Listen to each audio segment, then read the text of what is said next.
Welcome to Make Pods Great Again. I'm your host, John Woolley. Hope everybody's doing well. Nikki, how are you doing? Okay, I'm hanging in there. How about you? I tell you how my week's gone. I'm drinking boxed wine. You see Oh this? my Yes, gosh. a It's like little. a It is. juice box It's full of no, wine. no. It's like those things you get chocolate milk in.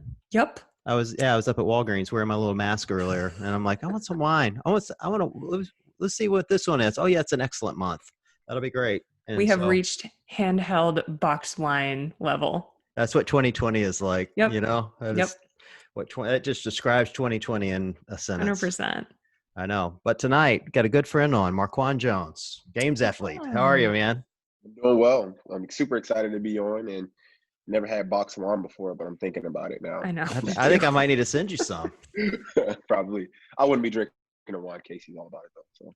Yeah, it's good. Um, It's actually okay. Look, it says right on the box, 70 gold medals. oh, Can Yes. we, See, look, show her there's the Casey. label. Yeah, see, Casey, look, 70 gold medal. How many gold 70. medals do you guys have? Yeah, how many gold medals do you have, Quan? This has 70. 70 gold medals. black box? Yeah. Tell her Seriously. that you can get it at the drugstore so you know it's good. You know it's good. I mean, it was $4.99. Mm. $4.99. I mean, it was like, Can do that. Is it a red or is it a white? What oh is yeah, it? only the What? best, You Quan. Only the actually can't best. tell Cabernet. because it comes in a Yes. box. So you have Yes. no idea what color it is. Yeah. Uh, It's just random. all right, cool. Totally random. So Nikki, I don't know if I ever told you, but Quan's like his gym was one of the first gyms to latch on to me.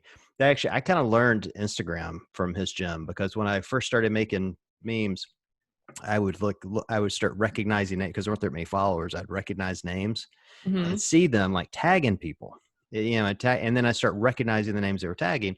Well, at some point, I forget the kid's name, but he sends me a text or sends me a DM. He's like, "Hey, can you make a meme of my coach?" And I'm like, "Sure. Who's your coach?" And he's like, "Marquan Jones." I'm like, "I don't know who that is." So he sends me a picture or something, and I make a meme of it, And that if I'm remembering right now, actually I can remember the meme. It was well, I took this awesome. There was this great games photo of Quan. You just won an event or something, and you had that shout that you do. And then I also had a second photo of Tim Paulson doing like the exact same shout, Uh-huh. and I put lightsabers in their hands. Made it Nice. look like they were I like remember they're. that. Yeah, it was great. It was really epic. So that's how I started to figure out that like people pass things out amongst Yes. gyms. And they're super secretive about it. So every time I'm doing something dumb, they'll snap a quick picture without me knowing, and then they'll send it to you right away, which is Oh my God. which is something that's always like, what are you doing over there? I'll see it. I'll see it in a couple of days on social media or through a group chat that we have, text message wise. Oh my God. You have like spies, John. I know it's Crazy. great. I'm, Yeah. I'm telling you, like this. I learned about this is like where I learned about social media because it became apparent to me. It's actually social when it's used right, and When it's used right. Yeah. yeah, and yeah, so it was really funny, and so I kind of fell in love with their gym from afar, and then started talking to Quan, and then I think we probably met in person the first time at the Mac. Am I Yep. remembering that right? Yep. Like 2018, maybe. Yeah, I don't. All the years are running together now, man. Yeah. Yeah. After being in quarantine for this long, I don't even know what day of the week it is. But yeah, so yeah, it was one of the first ones to teach me how to do this. So So Quan's to blame. If cool. anybody wants to blame somebody, you can Oh DM no. Marquan. I had no idea. Sorry for everyone that's been picked on thus far. Everyone. But I feel like it's an awesome page. You post just about everything. You're well rounded. You're consistent, and that's what social media is all about, right?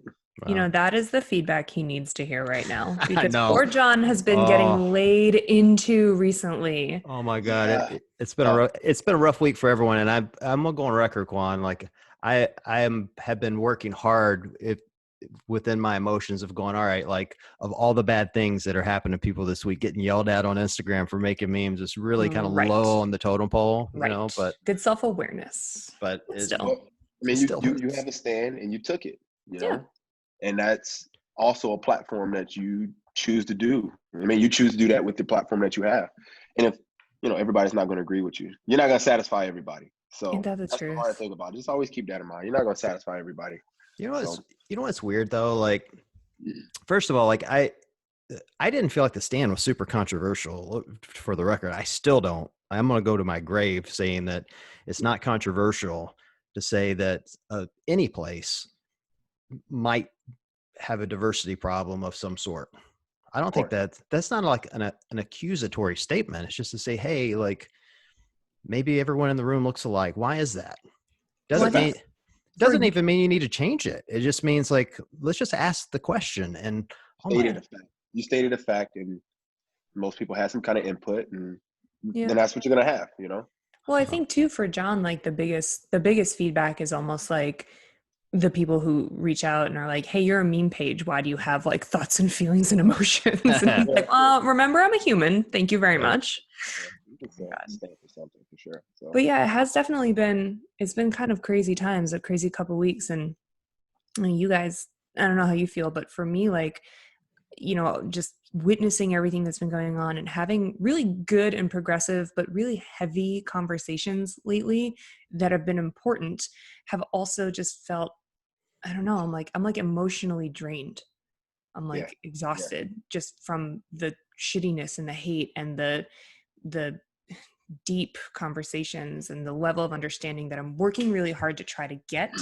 I'm like emotionally tired, and I'm white. So I can't even imagine. You know?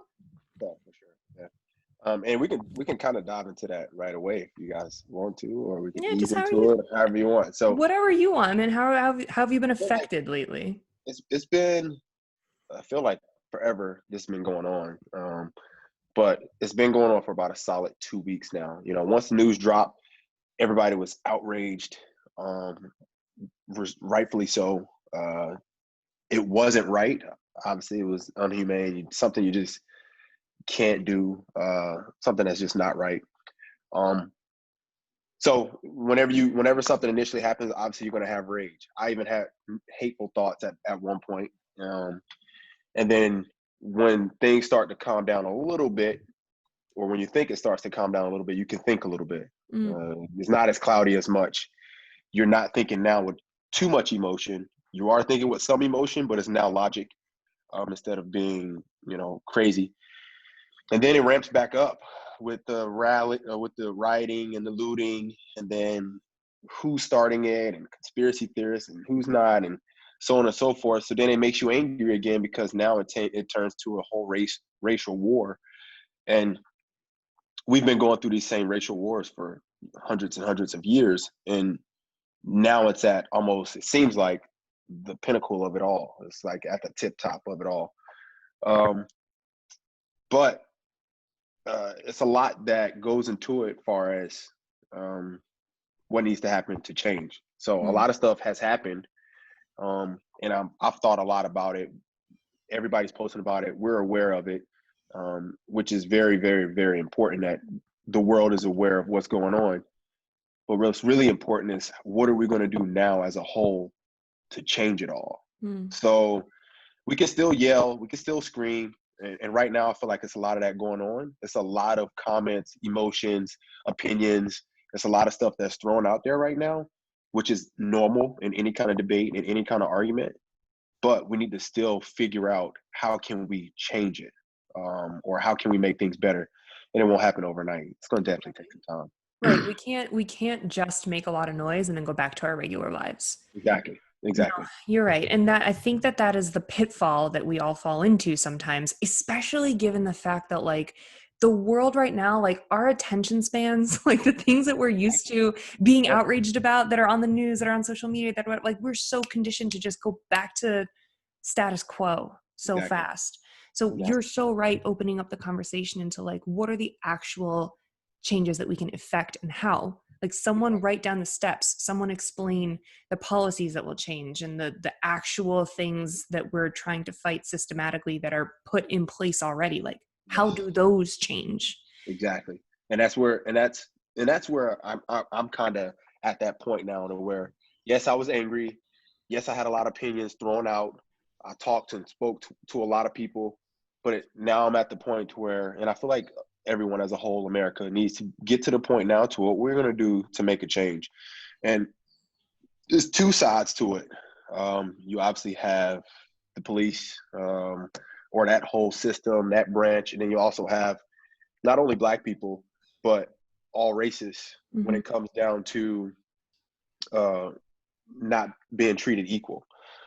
So I feel like it needs to be correction on both sides, and it's not just one sided.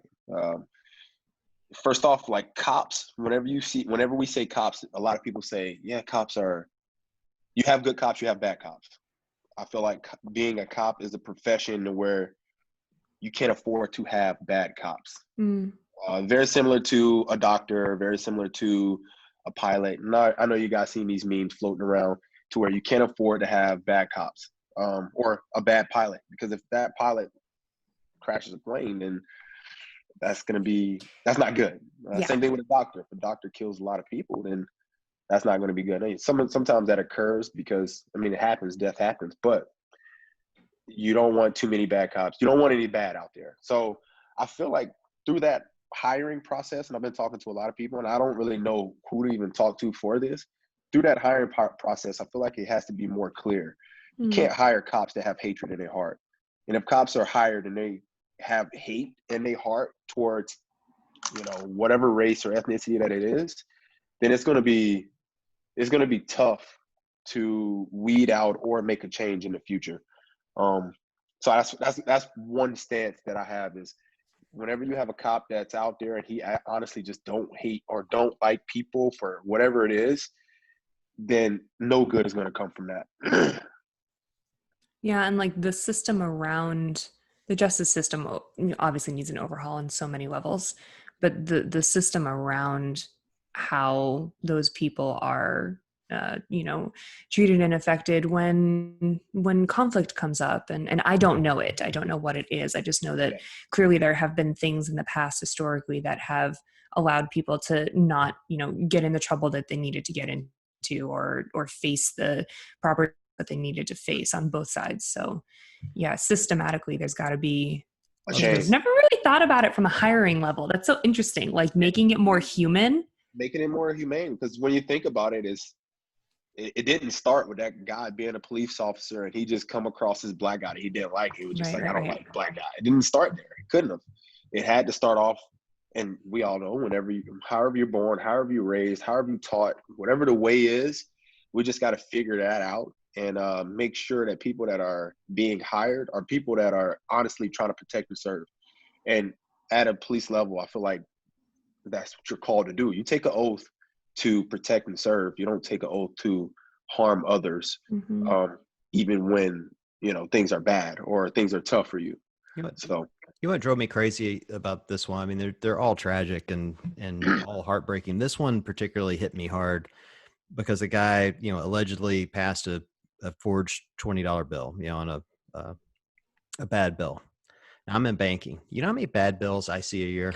Really? Oh my God, all the time. So like I've been in banking for 15 years. So let's just say hypothetically I see 10 a year, which would be a pretty easy number to hit. I've seen 150 over the course of my career. Wow. You know how many of those people I killed? None. Oh, All right. Like seriously, good. You This know would how be a many, different podcast. you know how many of them got arrested? None. Oh, Literally none. that's interesting. This isn't a crime where you call the cops. You go, hey, this is a bad bill.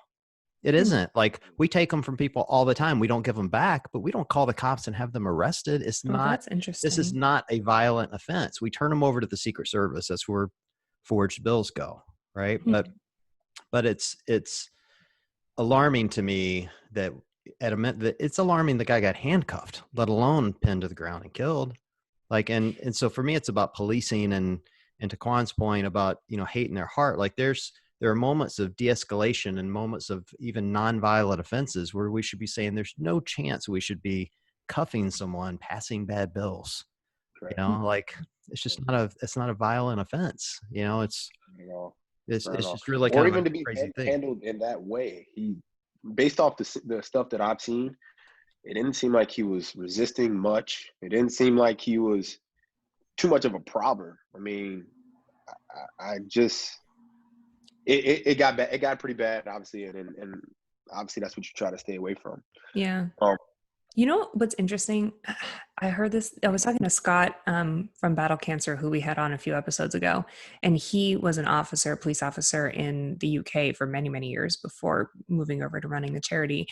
Did you know that police officers over there are not armed? Yeah, they carry a flashlight and they go, Yeah. stop, or I'll yell stop again. You know, They it's like don't carry yeah, firearms.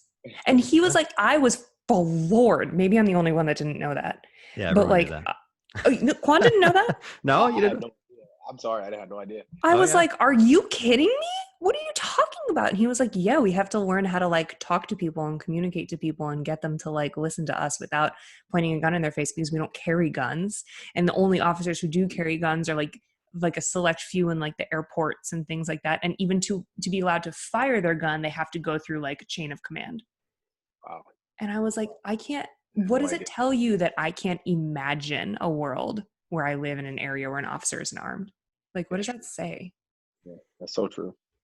So another thing that I was thinking of too is to change. I mean, it goes both ways. Obviously, you have the policing system or whatever you want to call that, and then you also have the people. I Mhm. guess you could say, um, based off what I saw on, or most of the time, whenever we see these killings, I don't see any. Well, to an extent, you don't see much of resistance that's going on. Resisting. You do see everybody complying, saying, "Hey, I'm not doing anything wrong." Hands behind their back, they go to their chest, go to their knees right away. But I can't say the same for most, you know. So the ones that certain instances that I see, I feel like young black males need to be educated on how to comply. Even though in this instance or this case he was compliant, and it just so happened that he died, and that was not obviously not right. But I have seen certain situations or circumstances to where some black kids will push a police officer to a limit to where it's like, hey man, you probably shouldn't do that, or you probably shouldn't be pushing him to that point to where you can get yourself in some deep trouble. Mhm. So I feel like teaching, man, this is goes along go well will happen in the future or should happen in the future, is being able to teach the youth how to respond whenever they are pulled over by a police officer. You know, sometimes I think I listened to your podcast before with EZ when you said you got pulled over by that cop for skipping 2 lanes and you were speeding and you rolled down all the windows. Believe it or not, I still do that. I roll down all of my windows. I take my keys out of the ignition. I put them Mm. on the dashboard and I put my hands on the steering wheel. And I know I was speeding, but you never know what can happen. But at the same time, you still got to be compliant in what's going on. It's probably a little overboard, but at the same time, you still got to just play things as safe as possible. So I I feel think like being able to educate will help as well. Yeah, I think about that in two different respects. Like the first is that I hope that someday we get to the point where, yes, we need to educate, everyone, the youth especially, on how to respond to officers. But I really hope that someday everyone gets the same, everyone feels like they have the same response. Do you know what I mean? And Correct. we're Yeah, teaching I our agree. kids I like the agree. same white, black, Asian, whoever you are, like that.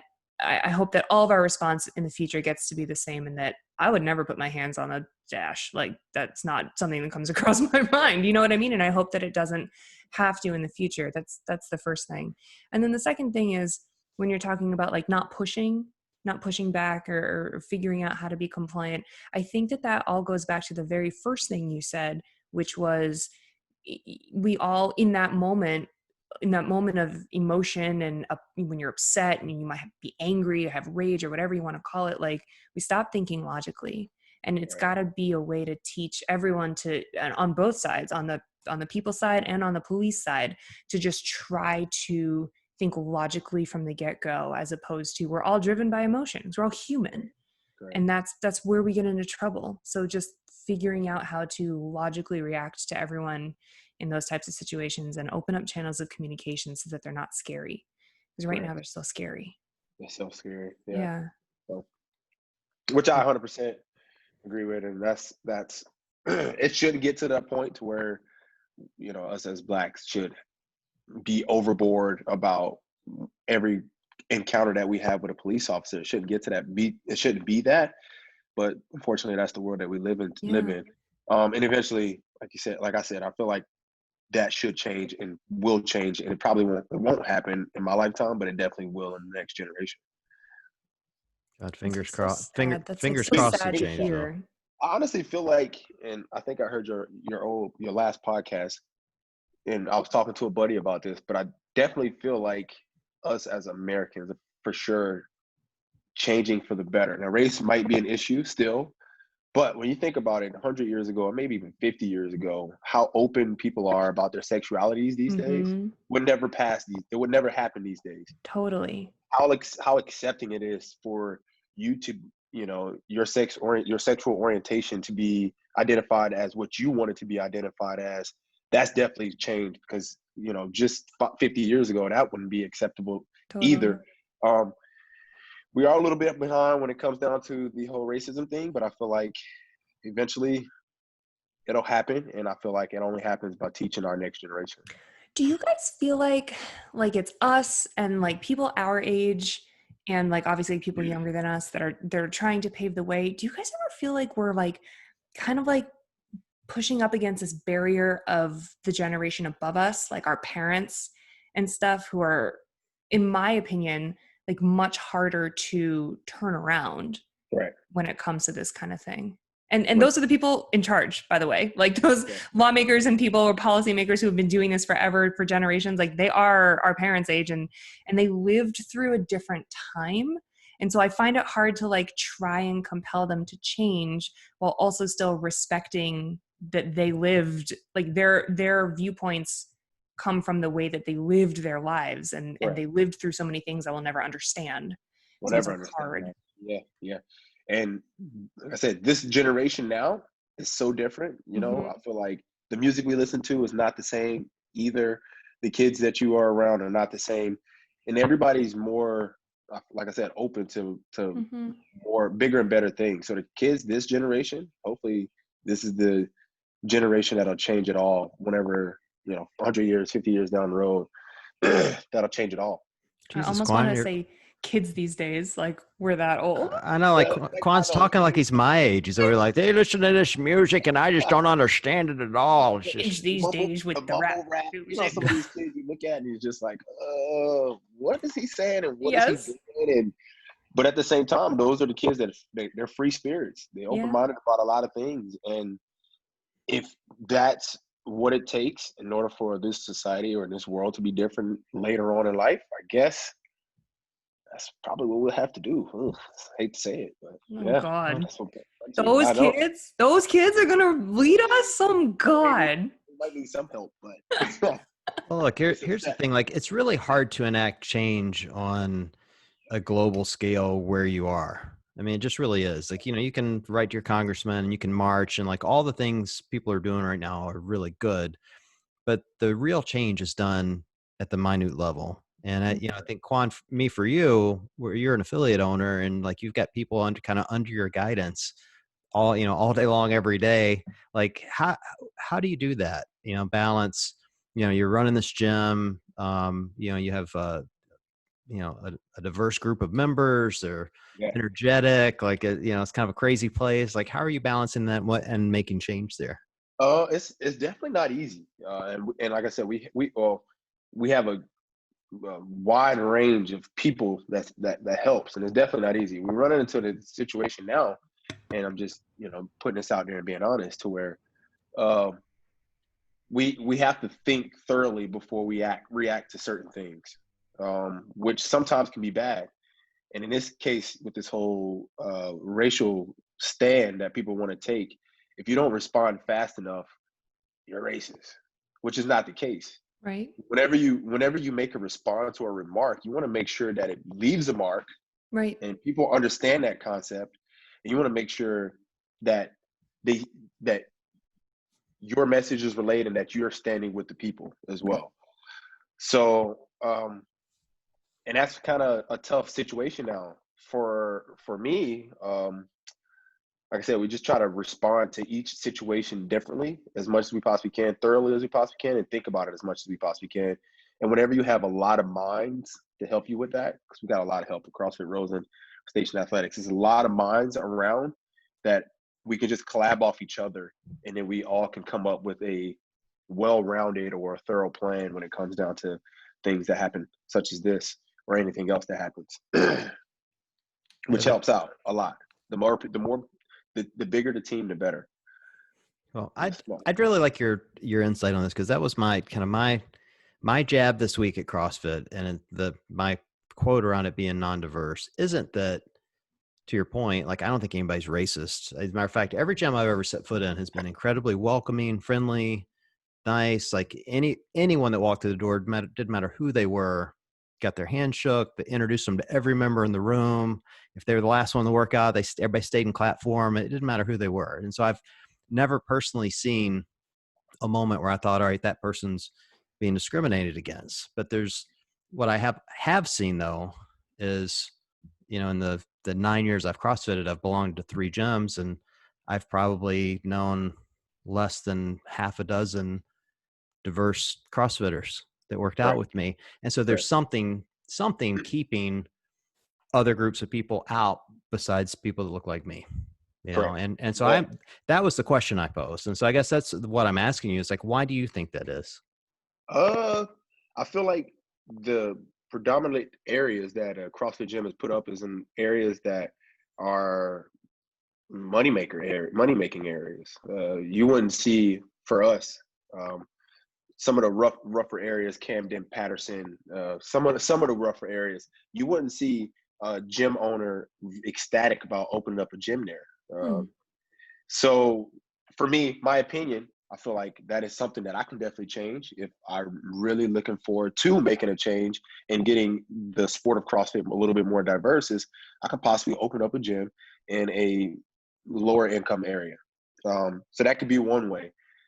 The memberships are definitely expensive. And then we are a gym, like I said, that we have, fortunate enough, we pull from different areas and we have different price points in order for everybody to experience the CrossFit or have an experience with CrossFit. Oh, that's cool. So our different price points help that out a lot. And fortunate enough, we can pull in, like I said, a diverse group. But still, it becomes something that if they run into a pinch or something happens to where money is an issue, CrossFit will be the first thing that is eliminated off the list. Right. So I feel like the price point on CrossFit sometimes can be a little too expensive. And in most gyms that are opened up, they are warehouse style CrossFit gyms, but nowadays these gyms are really, really nice, Yeah, for sure. So if you're in a nice area and these gyms are really, really nice, you're most likely going to be in a nice area. So it's going to be tough for your gym to be as diverse as possible. Yeah, I think that I certainly see that as an obstacle, even here in Cleveland. I mean, I'm on the east side in the suburbs, not that far from Lululemon, which isn't shocking for me. And that's certainly not. They know his name there. Yeah, I am known at Lululemon. I am known. Old member there. Yeah, pretty much. Frequent flyer. I walk in I don't know if you guys have ever seen, you guys are young, so I don't know if you've ever seen Cheers, but I'm like Norm at Cheers. I walk in the door, they're like, John, welcome back. Yeah, everybody shouts my name. It's awesome. You did not just ask the girl from Boston if she knows Cheers. I don't know. Like you're still also like 16 years old, so if only. I know a little bit about Cheers. Is that TV show with like half the time spent in the bar or something like that? There you go. Everybody knows your name. Everybody knows your name. Exactly. Yeah, it's kind of like that. I see that as an obstacle for me. Like I would love to see some sort of outreach more to young people. Like that's the area that I see as a real impact. I mean, you're an athlete now, but you were an athlete in college. God forbid if we have to talk about Clemson. But like I look at, when I was training with Scott, like he would bring in the men's soccer team and they would train at Mentality twice a week. He just worked out a deal with the coach there and, gave them a really low rate and they would come work out twice a week. And so these kids are getting exposed to CrossFit. They're getting better at soccer. And all of a sudden you got a room, full of kids that, all look different and they're getting exposed to it, whether it sticks and they decide they want to do it long-term. I don't know, but like, I think that's the future of our sport, and the future of our gyms. And like, I think right now, coming out of the pandemic, like a lot of gyms are not going to reopen and finding people that want to join and be fit and, and to stay healthy is going to be critical if we're going to, rebound from this. That's true. And it's honestly tough to keep the members that we have now throughout this whole pandemic. Oh, yeah. So, right. You definitely got a point. And to pull athletes or, a diverse group from sports and having them train during their off season is definitely an avenue or route that you can take. And if you have the space to do it, you can definitely do it for sure. So I definitely feel like and agree with that. You know, can I tell a cool Yeah. story? Uh-oh. I have a girlfriend here in Rhode Island who is a teacher at one of the middle schools that is in a less affluent area, and she built and incorporated a CrossFit Kids program at the school that they do it like a phys ed class, but they do CrossFit, and the kids like can opt into it, and they freaking fell in love with it. And it's so sad now, right? Because like schools are all like learn from home, and you can't really do like fitness over Zoom, and the kids get self-conscious, and it's like kind of all jacked up now. But you know, it took her a while, and she built this program, and the kids just like they ate it up. So I that would be really cool to see more teachers and phys ed teachers and you know, people who are affecting kids in all schools, in all areas of all socioeconomic statuses. Like that could be a really cool way to bring kids into the Yeah. world, the fold. We actually have a member at our gym that does the same thing. So And cool. he a lot of students wanted to participate so much they offered to pay for her L1, and they got like Oh, a couple $1,000s worth of equipment there for her as well. So it was come pretty cool. on. Yeah. Shout out to That's them. cool. That's like a CrossFit gym stepping up into an area where maybe those kids couldn't otherwise be exposed to it. Like, Exactly. let's do more Exactly. of that. That's Yeah, awesome. it's possible. So it's possible. It's a definitely a journey, and it's definitely something that will take some time, and Hmm. it can happen though. You know, if you wanted to change the sport. So Yeah, this is the thing I want to figure out. Like, I don't know, we have to talk about it again off air at some point, but I'm really trying to like rack my brain around how do we really make an impact. And my Right. gut tells me right now that's where it is. Like it's in the yeah, kids. Like you got to find a way to start attracting kids to the sport. Like I have two daughters. I've said this on the show a lot, 18 and 16. Like they're the future of this country. Like yeah, I'm not hopeful that this next generation is going to fix this. I know they're going to fix it because I see my daughters.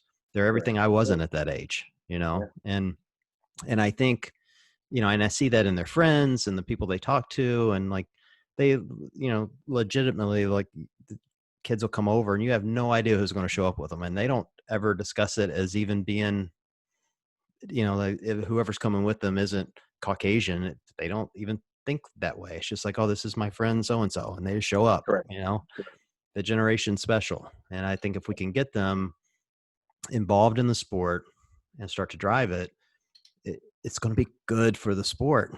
Awesome. W- Yeah. Forget the sport. Your girls need to run for senator. Well, they'll do that too, but I mean, at some point, people are going to get tired of looking at 5'6" white guys. Like, I mean, I'm tired. I'm Frazier's tired great. now. Frazier's great and all, but I'm actually um, glad you brought that up though, because when now you bring up the topic of racism and all this other stuff, you think of systemic racism that happens as well. Right. So a lot of people feel like, and this is a part of me that I stand by strongly.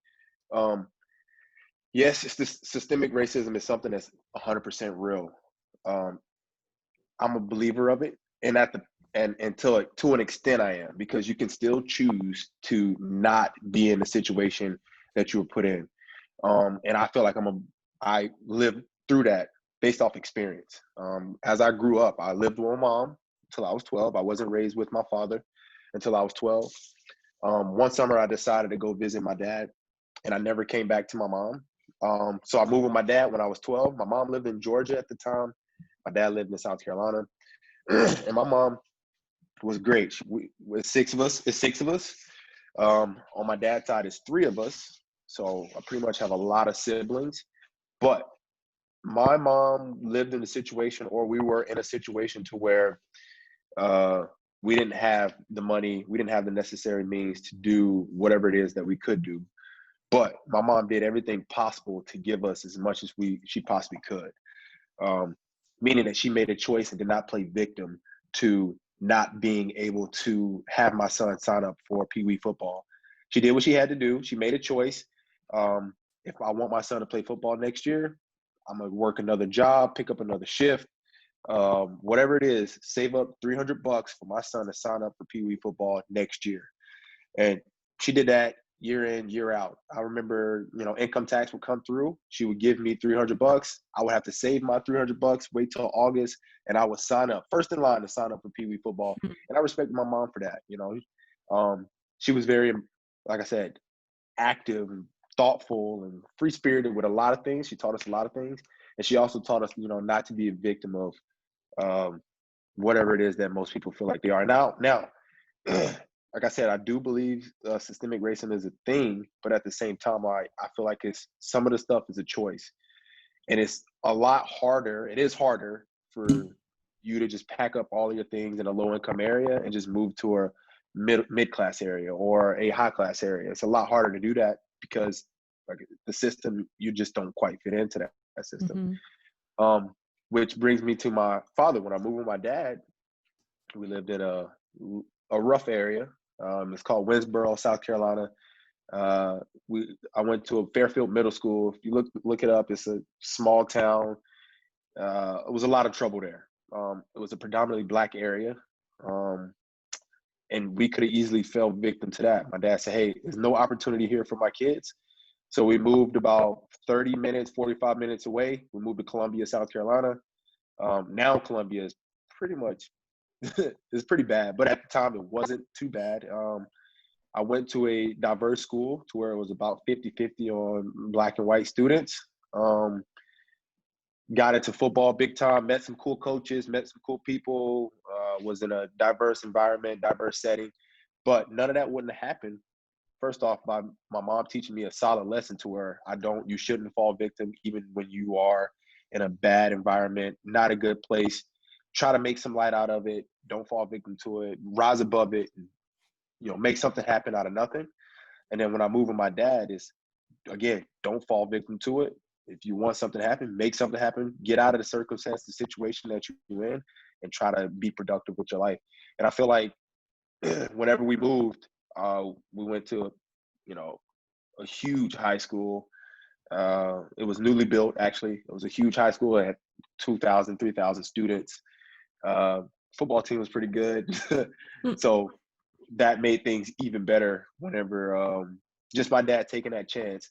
And we just so happened to go to a football school pretty much that, took off. Won a state championship. A lot of colleges were there and a lot of opportunity was there just off the slightest situation of getting us. And it was tough for my dad. He worked 2 jobs. My stepmom at the time, she worked 2 jobs in order for us to pay the mortgage, in order for us to eat, in order for us to have clothes on our back, so on and so forth. But my parents still made the best of the situations, and it helped out in the longer run for sure. So that's another thing I feel like can change in our next generation or the people now. You feel like you've fallen into that system or systemic racism, then do everything you possibly can to get out of it, rise above it. And it won't be easy, but it's definitely something you can strive for or push for. How did you rise above going to that shitty college you went to? Oh, here we go. Here we go. I don't know. They seem pretty good to me. What you think? I'm still bitter. I am bitter about that Ohio State loss. I'm not letting it go. I'm not letting it go. I think we own you guys right now because Oh. I think we just got your number. We know how to beat Ohio State. Well, look, I didn't grow up in Ohio, so to be fair, I'm an Ole Miss fan, which makes it even worse. Ugh. So, it's like as an SEC, growing up following the SEC, Clemson was always the team that should have been in the SEC because they were good enough to be part of that league, but they never were. And so we always kind of low-key hated Clemson because they were too good for the ACC and they weren't playing with us, and then I got here and you guys have been beating Ohio State. It's been a long time, man. It's been a long time. I feel like we just lost our receiver, Justin Ross. So I feel like, it's only one guy, but at the same time, I feel like we're going to be pretty good for a long time. So get used to it, buddy. Yeah, well, they say we'll probably see him play again. Ohio State's supposed to be good this year too, so we'll see.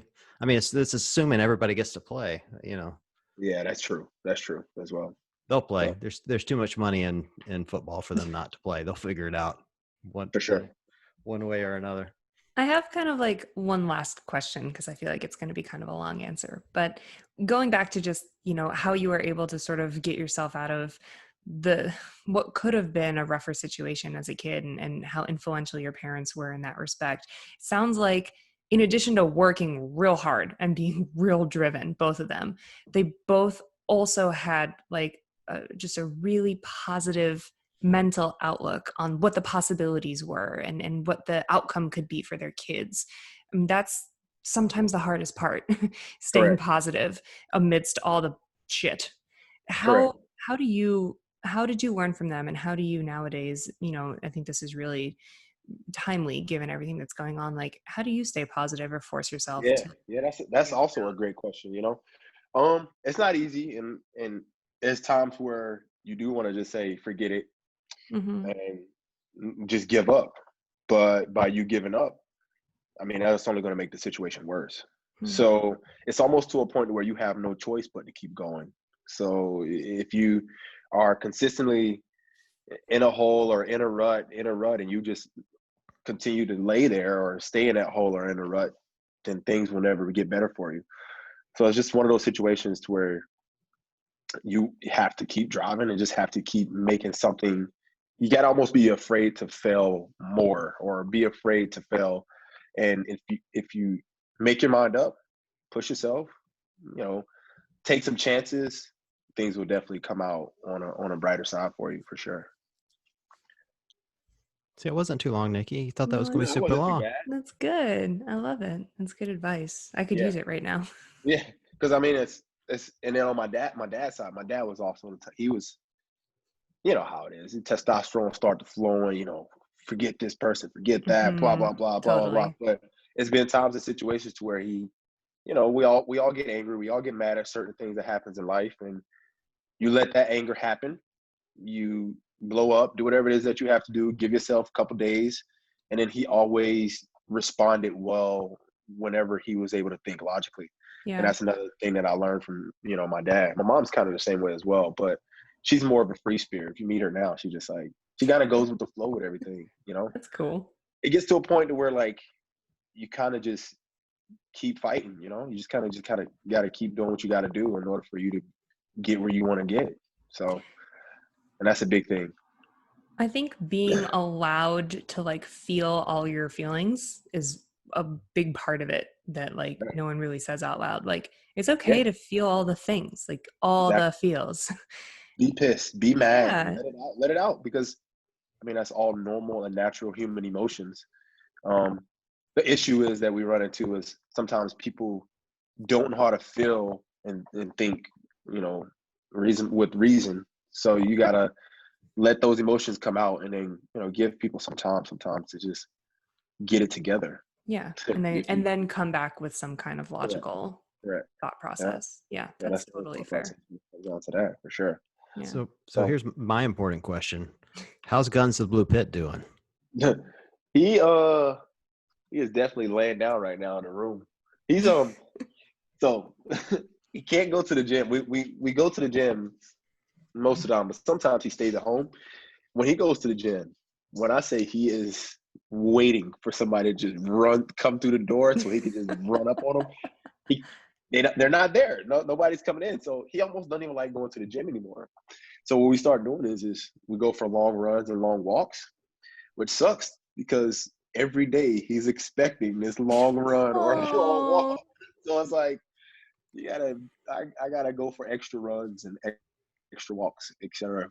with him, and it's sometimes a long time. But we just started doing outdoor workouts, park workouts with our nice. CrossFit community. So he comes out there and he sees everyone and he runs around as much as he possibly can. He loves it. So So we've been doing the exact opposite. Both my dog and I are getting fatter in quarantine. just walking or running. Nope. Yeah. Just baking So bread. just Well, that's awesome. That's nothing wrong with that for sure. Mm. for me, that's the funny part to me about social media is like you get to know, not only you get to know people, like, obviously I met you and Casey, but then I get to know your dog. He has his Right. own webpage, he has his own Instagram, of Yeah. course. And, you start following and like you see the posts, and Casey sent me a photo of him sitting at the door, like looking for members coming in. It was so sad. Oh, it's so That sad. that's definitely him. And he's just sitting there like, who's coming in? He loves Andrea, one of our coaches. She comes in and give him all the treats and spoil him. She does what pretty much I don't do, but Casey and Andrea does. They just spoil him all day, which is necessary, but not The necessary. eye roll says it Yeah. all. So he just waits on Andrea to come in, but it's been 2 months, so he can't. He hasn't been Yeah. seeing her. Once he does, he will. He'll probably be excited about it. He just walked by. He also had some weird thing going on with his eye. Hmm. ulcer, what? Corneal ulcer, Poor and thing. he's been like walking around with one out. Oh, It depends on who it is, because he'll walk up on somebody who will spoil him, and he'll have his eye closed like he's hurting. But if it's me, he won't. uh-huh. Yeah. He's smart guy. Tricky. Yeah. So, like I said, I feel like most stuff that you guys touched on was definitely like easy. Talked about it big time. Yeah. But I feel like a correction, and I feel like, how to correct things or fix things in the future is something that it needs to be discussed and needs to be talked about for sure. I just hope we can get people comfortable in a space with open dialogue. That was probably my biggest disappointment of the weekend. Like if I just summed it up into one sentence, that's it. It's like people just weren't willing to have the dialogue. Like I just kept getting hammered with people yelling at me going, my gym welcomes everybody. I'm like, I didn't say anything about your gym. Like, congratulations, you're in a great gym. High five, love you. Like every gym I've ever been to welcomes everybody. That's Everyone so in my, everybody in my gym's white. Like we have a diversity problem. I love my gym. I love my coaches. I love everyone there. It's not like I'm not critiquing them or blaming them. Just that's come how on. it is. Yeah. Yeah. Like, and that's kind of the issue that's going on now. Everybody's just talking, but nobody can sit down and have a conversation. Right. Because again, the government's gonna have to fix this some kind of way. Mm-hmm. The problem definitely starts off. It's not gonna be one person. It's gonna have to be a group of politicians to just say, hey, we need to cut it out right here, right now. And who's going to be strong enough to stand to do that? Right. Yeah. So it's going to take a while. It's going to take a long time. So yeah. But I'm just glad that we on this level can start having this open dialogue where there's no finger pointing and there's no blaming. It's just conversation. It's okay. It's okay to point out things that we want to see change without saying you're right or you're wrong or you're racist. Like it just is what it is, and let's work together to evaluate and fix. the one thing I will say about CrossFit that's interesting along this topic, I've had a lot of people messaging me, pissed that CrossFit hasn't put out a statement when all these other companies have. And I get that. Like, I honestly get that. And I don't disagree with it necessarily. But the one thing I will say about CrossFit, they have literally the lowest entry point of ownership of probably any franchise on the planet.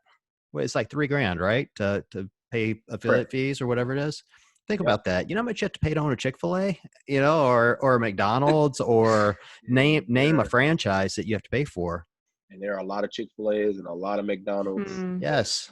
And that's my point. Like, which I can see, you can understand that. And, but whenever you have supposedly a mixed group or a diverse group of CrossFitters or community, you want to try to make a stand for everything, and that's what most people just want to hear. They just want to see something or hear something, and that's the issue that we run into right now with CrossFit for sure. Well, I do think, like, just to play devil's advocate a little bit, because I do think that staying silent is taking a stand, and I would like to see anyone and everyone in this entire planet just at least step up and say, we're in support of not being racist, for God's sake. Right. But I will say it because I work in marketing and I work with brands, I understand the hesitation to find the right words, which is, and because I feel like sometimes no matter what you say, you're going to piss some people off.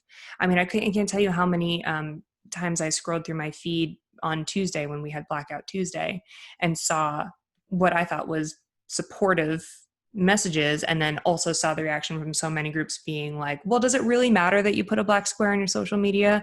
Because how else are you supporting? And I'm like, wait, so was it wrong? Wait, did I do it? Was it right? Was it the right thing to do or the wrong thing to do? So I understand why sometimes it takes time to find the right words. Right. And that's why I mean, some people might go out there and blame these brands who haven't said anything, like right off the bat, like you're silent and that's wrong. And I get that. But I just maybe am a little bit more lenient where I'm like, I don't know, give it a second. Like the world is on fire right now. Maybe they're just trying to find nobody's listening. Right. Nobody's listening, and they're going to get criticized. Like there's no way they could say anything even super, super supportive without getting criticized in one way, shape, or form. So I don't know. I have a little bit of sympathy in that respect. Well, and my point to the $3,000 is just like to, Quan's talking earlier about, let's, put some gyms in in the inner city or in, you know, in areas that have higher diversity or whatever, at $3,000, you can do that. That's not a lot of money. Like $3,000 is, I mean, it's a lot of money to a lot of people, including myself, but for a franchise fee, it is not a lot of money. And you could absolutely. It's not too hefty. You do have bills to pay. You do have, you know, other expenses, but for the most part, you're right. $3,000 is not too bad yearly. So I feel like, yeah, it's definitely possible. If the membership prices are right, yeah, whatever. You can dive into the crunch the numbers, but for sure, $3,000 is not terrible. Yeah, I guess that's my point. Is like, you know, for you know, you start looking at how complex this issue is. Like, we really start breaking it down financially. I think there are some ways that we as a community can lock arms and go, you know what, we want to bring people into the sport. Any people, you know, like just bring as many people in as we can. And there are certainly areas that we are not serving. Cleveland's a great example of that. I mean, Cleveland's probably just like the area you're in. Like, all the gyms I'm in are literally 2 miles from Lululemon. And I don't know if you've seen where they put Lululemons, but they're usually in pretty nice shopping centers. Sure, you know? sure. Yeah, we're in the middle. We're in the middle. We're in the heart of it all. Like I said, we are close to some lower income areas, and we're also close to some high income areas. So, like I said, we accommodate for, not even accommodate for everybody, but at the same time, people are willing to pay the extra dollar to, you know, get the help that, or accept the programs that we have to offer. The price points are definitely a little bit different, so it helps out a lot for sure. That's cool. I like that. Yeah. So before we wrap up, and it is a CrossFit podcast, Quan, what are you doing next in CrossFit? Yeah. Okay. So I was super excited about this CrossFit season just because, one, I've never come close to qualifying for the games through the Open, and I did get hit with a couple big penalties, or not necessarily big penalties, but some penalties that definitely hurt me in the longer run. So I was super excited about this year. I was probably going to be the only guy that did the most sanctionals. I had 5 sanctionals lined up, and I already did 2. I wasn't quite ready for Mayhem. And before Brazil, I went snowboarding probably 3 weeks before. I never told anybody this. I went snowboarding probably 3 weeks before for the first time. And the first time? Was that a good idea? It was not a good idea. Mm-hmm. I think I jammed my wrist pretty good. Oh. You know, I was working around that. My coach was programming for me. Snowboarding was definitely fun. It was worth it, but it was worth it at the same time. I'm the type of person that I like to enjoy my life, and you know, have a little bit of fun here and there while still competing. But that wasn't a good idea. Came in 4th at Brazil, and then I was like starting to feel a good groove, feeling strong. The conditioning was there. I think Mid-Atlantic, which I did well for Mid-Atlantic last year, and it was going to be really competitive this year. Mid-Atlantic programs really well. I mean, they always have a heavy barbell, some kind of way, a lot of heavy barbells, and I was excited for that. I was most excited to see you there. Yeah. So I was super pumped for that. It was really competitive. Those guys would have definitely pushed. And then I also had a competition in Asbury, which was it's like my backyard. So it would have been like same. Yeah. So it would have been like, you know, I would have tried my best to like qualify for the games at Asbury, and it would have been probably the coolest experience ever, you know, being at home and competing at Asbury. And if Asbury didn't work, I also had the Mayan Championship lined up. I was going to do the qualifier in March. Yeah. That one. So it was going to be a busy off season, and then by the time I got to the games, I was just going to, you know, try my best to get peaked. Try my best to get something done there. But I feel like that's what it's set up for. You know, it's more opportunity for us to qualify for the games. Yeah. You kind of got to take advantage of it and be smart at the same time. Brazil was really close. Brazil was kind of a last minute one that I signed up for. Me and Rasmus, I think, got in at the last minute on that one. So that was going to be interesting. Now, since everything's canceled, I don't think they're giving out wild cards. If they are, I'll take it. But I don't think they have the space available. It's either that or James Newberry. I feel like James Newberry should get a automatic bid for that. To be fair, you know, he was podium guy or top. Thought he was 5th. Top 5. Yeah. Yeah, so it was like I feel like James Newberry definitely should. I say we treat the ranch like Area 51. They can't stop us all, Quan. They can't I stop us oh my all. God, everybody Let's just, rushes. yes, let's just rush to the ranch. Let's do it. True. It's true. It's 2020 too. It's like It's- everything's going. Every crazy thing that's happening Yeah, is happening. that's So I right. feel like every CrossFitter show up and just work out. Who's going to stop us? Yeah. I feel like on a slightly more realistic note, I feel like probably the athletes that are coming from way far away, if the games go down the way that we all think or hope they're going to go down in Romas, probably like the Australian athletes and athletes coming from far away are going to have a difficult time actually getting there. Yeah. Which is a bummer. It is definitely a bummer. Yeah. And my standpoint on that, I feel like they probably should have canceled it. Like, Really? I do, yeah. Oh. I mean, the Olympics canceled it, and that's probably one of True. the big events that you ever have. Do you feel like you're above the Olympics? I don't feel like it's. I don't. Yes, they do. Yes, they do No, feel like they're it's above the not like- Olympics. But, like, at the same time, do you think that like you're bringing the best talent there is to Aromas?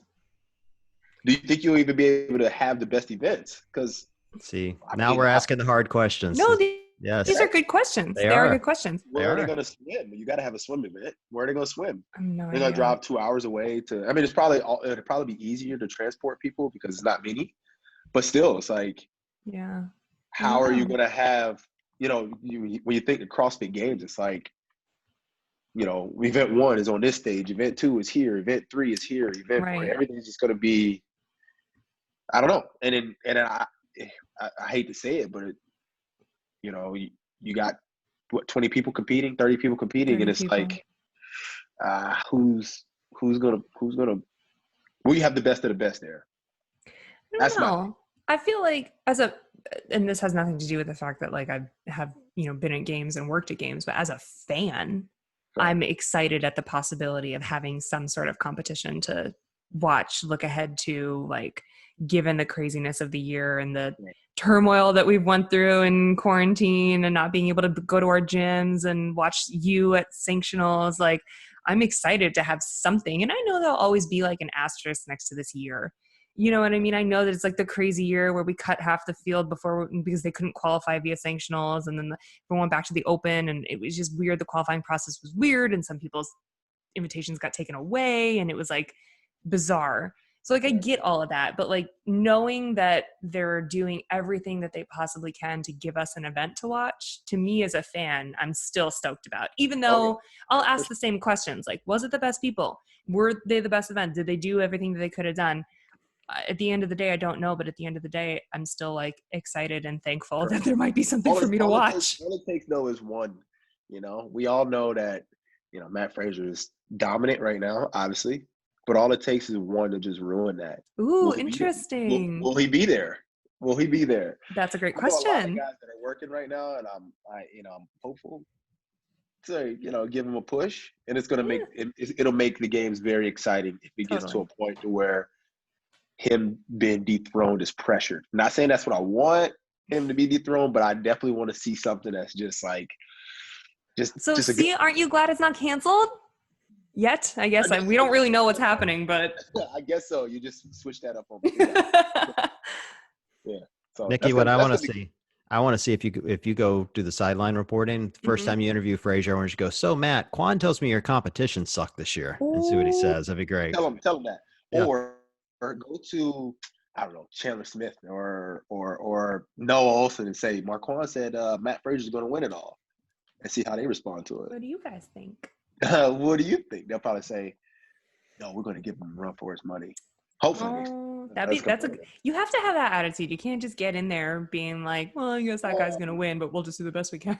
I think athletes are closing the gap. Noah showed that last year. For sure. James showed it. Like James made a great showing. They're absolutely getting closer. And to your point, Quan, I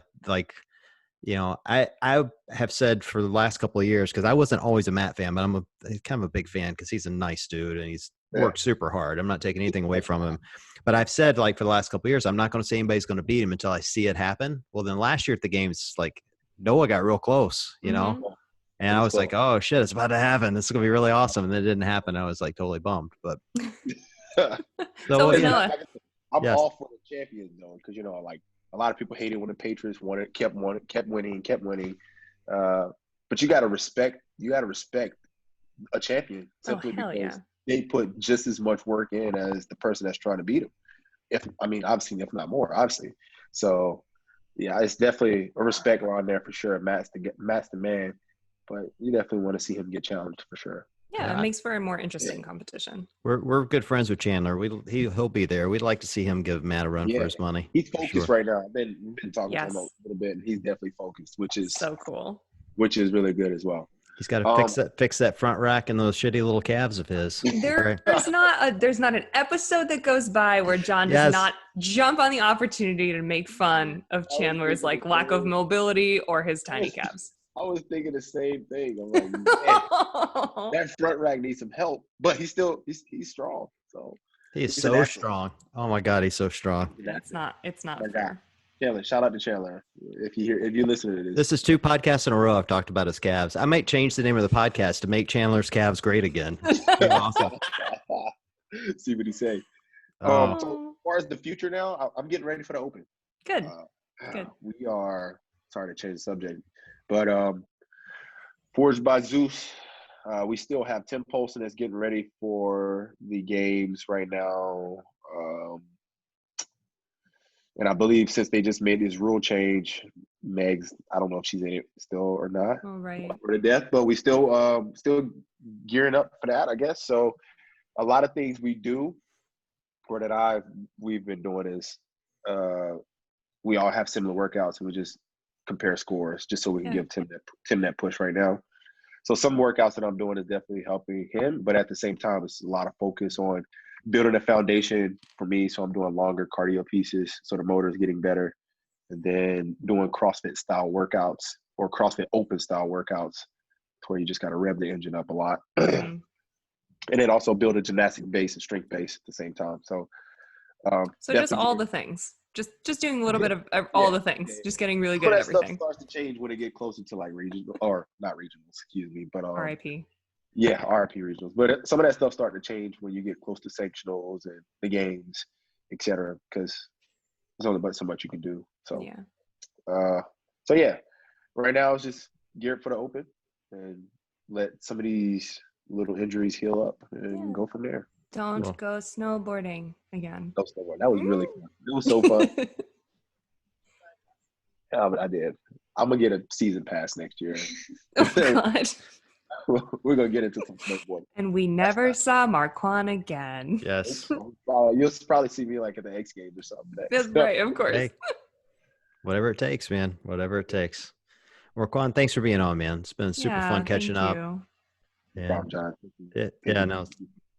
It was great. For everyone listening, you guys need to make sure you're following Quan on Instagram. Like there's some great CrossFit going on up in New York. I mean, you just mentioned Tim Paulson, Meg Reardon, so you guys need to keep track of that because it's fun to watch. So, Nikki, thanks for being on as well. Thank you. Love the headband tonight. Very sweet. Thanks. All right. For everyone listening, thanks for being on. We will talk to you guys soon.